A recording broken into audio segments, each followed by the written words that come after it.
Is this you? According to a new study out this week, 1 out of every 3 Americans is stressed out just thinking about retirement. The study goes on to report the majority of Americans doesn't know how much they need to have in the bank to stop working.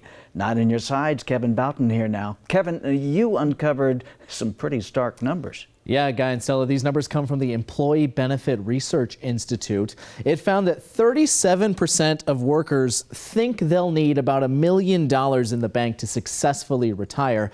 But the majority of Americans aren't on track to do that. The survey found 20% of workers have about $250,000 in the bank.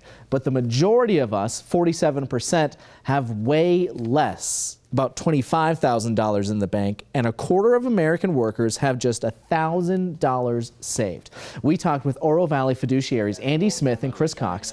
They say if you're not on track to retire how you want to, there isn't a magic bullet or a trick to getting there, and only relying on Social Security payments may not be enough.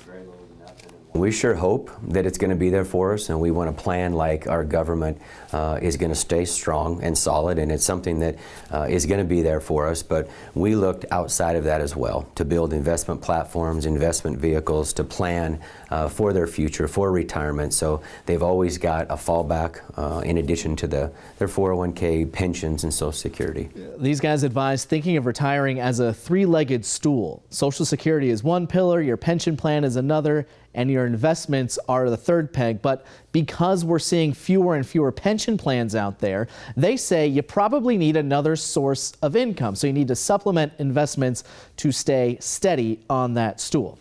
Coming up at 6, we'll tell you what you can tell your kids to make sure they are on the right track to retire. Back to you. Wow, Kevin. 25%, 24%, $1,000. Good luck on that. Wow. Well,